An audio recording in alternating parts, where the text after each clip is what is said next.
There's a hidden truth about married women that many men fail to recognize.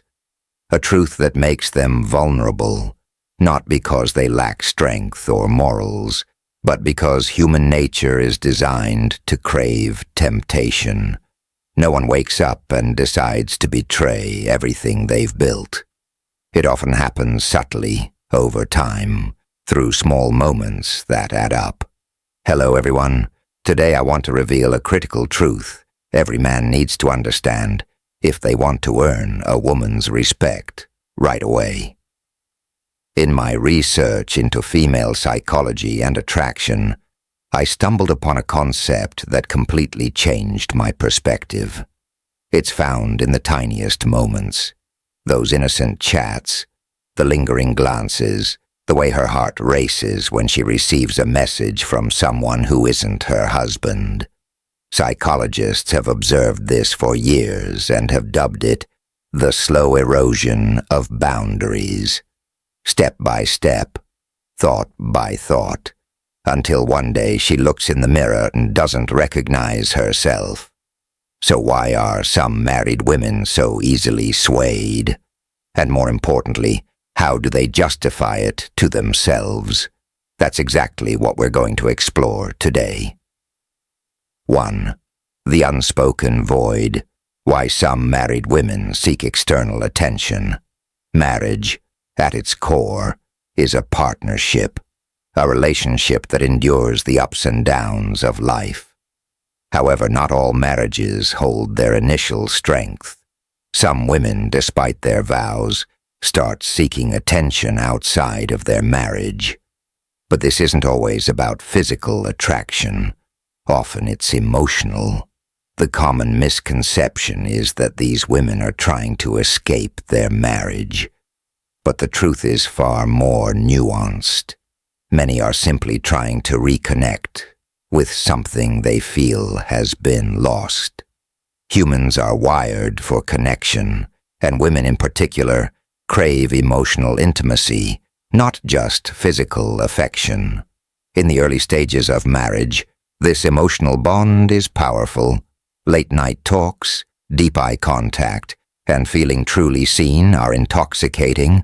But as time passes, routine takes over. Conversations become shallow, and passion fades into obligation. Before she even realizes it, she feels invisible, and that's when the danger begins. Dr. John Gottman, an expert in relationships, argues that indifference, rather than conflict, is the silent killer of marriages.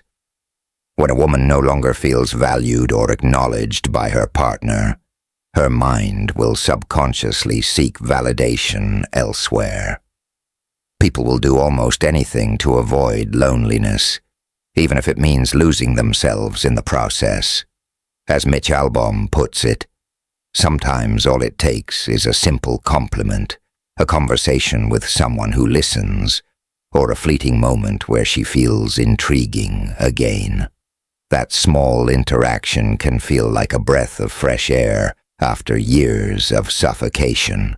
Marriage provides stability, but stability alone can extinguish the spark. Psychologists call this the Coolidge effect, the idea that novelty fuels desire. Both men and women naturally seek the excitement of the unknown. If a woman has been in the same routine for years, every interaction feeling predictable, then the slightest hint of something new can feel electrifying. Not because she doesn't love her husband, but because she misses the thrill of feeling wanted. Love isn't just about being together. It's about being chosen again and again. The justification game, rationalizing the wrong. No one ever wakes up and thinks, I'll betray my marriage today. That's not how it works. When a married woman begins to engage in risky behavior, it doesn't happen overnight. It's a gradual, slippery slope, often justified in the deepest parts of her mind, long before it becomes visible. The truth is, guilt is a heavy burden, And if she can convince herself that what she's doing isn't wrong, then she doesn't have to bear that weight. How does this happen? How do married women convince themselves it's okay to cross the line? At first, everything feels innocent. It's just a little attention. What's the harm? I'm just talking to him. There's nothing wrong with that. The human brain is incredibly skilled at self-deception. If something feels good, it's easy to convince yourself that it's harmless, especially when you've convinced your mind that it's not crossing any boundaries. This gradual shift in thinking, if left unchecked, can lead her down a path she never thought she'd walk.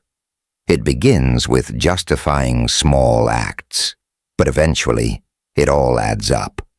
When our actions conflict with our beliefs, the brain creates excuses to bridge the gap. Psychologists call this cognitive dissonance, the discomfort that arises when our behavior contradicts our values. And when that tension becomes unbearable, our minds will distort reality to protect us. As Richard Feynman aptly put it, the easiest person to fool is yourself. A woman who was once wholly loyal may begin to justify her actions. She plays mental games, minimizing her behavior. It's just harmless flirting. It's not like I'm doing anything. She shifts the blame, saying, "If my husband paid more attention to me, I wouldn't need this." She compartmentalizes, telling herself, "This has nothing to do with my marriage, it's just something separate for me." However, the more she justifies, the further she'll go. For many married women, the first betrayal isn't physical, it's emotional, and this is where the danger lies. With physical cheating, the boundaries are clear. There's no ambiguity in kissing, touching, or sleeping with another person. But emotional affairs, that's where things blur. Late-night texts, conversations that go deeper than they should, and sharing personal struggles with another man instead of her husband. At first, it feels harmless. It's just emotional, she tells herself, but emotional intimacy is potent. When she shares her mind, thoughts, and emotions with another man, she's already begun to disconnect from her husband. Cheating doesn't always involve physical acts.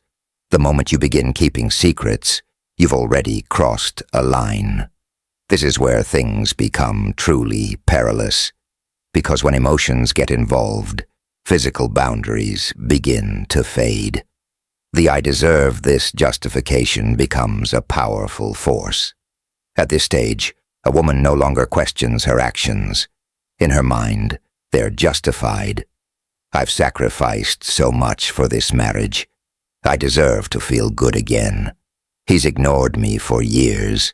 If he doesn't care, why should I? I've been faithful for so long, and it's gotten me nowhere. What's the point? This is the point of no return. At this stage, the emotional connection she's built with another man feels more real than her marriage, and she convinces herself that crossing the line isn't betrayal, it's justice. Once a person believes their actions are justified, nothing can stop them. The reason why some married women are the easiest prey isn't because they're weak or immoral. It's because the human brain is wired to rationalize actions that feel good. It starts with tiny excuses and justifications, but if left unchecked, those justifications lead to actions. Once the line is crossed, there's no going back. 3. The breaking point. Every story has a moment of no return, a point where there's no more innocent flirting, no more rationalizing. The game stops being a game and becomes something real.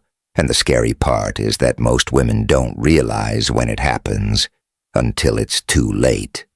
Psychology refers to this as threshold theory, which explains why people end up doing things they swore they would never do. The hardest part isn't doing something once. It's doing it for the first time. The first time she sends a message she knows she shouldn't. The first time she meets up with him, just as friends. Or the first time his hand lingers a little too long and she doesn't pull away. That's when everything changes. After the first time, the second is easier, and the third even more so. As Aristotle said, what we do repeatedly, we become. The biggest lie people tell themselves when on a dangerous path is, I can stop whenever I want. But can they? Not really. Once something triggers an emotional response, it becomes addictive. Neuroscientists have found that romantic and sexual attraction activate the same brain pathways as drug addiction. The dopamine rush of a new connection is intoxicating, like something she didn't even realize she craved. Even if she tells herself this is the last time, she'll find a reason to go back because, at this point, it's no longer about the other man. It's about the feeling she gets when she's with him. At first, lying feels unnatural. The first time she hides a message, makes an excuse, or feels her heart race when her husband asks, "Who are you texting?" It feels wrong. But the human mind is remarkably adaptable, and over time, the guilt morphs into strategy. She gets better at covering her tracks, compartmentalizing so well that she doesn't feel guilty anymore. Eventually, she starts believing her own lies. And that's when things spiral out of control. The longer the secret is kept, the harder it becomes to escape. She may promise herself she'll end things soon, but weeks turn into months.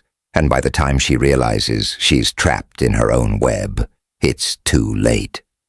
The final shift happens when she stops seeing her marriage as her primary relationship. Her husband becomes the other man, and the real connection, the real intimacy, is happening elsewhere. At this point, even if she hasn't physically crossed the line, her heart already belongs to someone else. And when that happens, there are only two ways the story ends. She gets caught, or she eventually walks away from her marriage, unable to live a double life anymore. So why are some married women the easiest prey? It's not because they're looking to cheat. They're searching for something they've lost. Once they find it, walking away becomes impossible, not because they don't love their husbands, but because they've convinced themselves that what they've found is something they can never have again at home.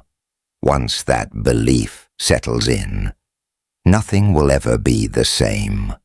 If you understand this truth, you hold the power to see what others miss, to read between the lines, and to recognize the silent signals before they turn into something irreversible.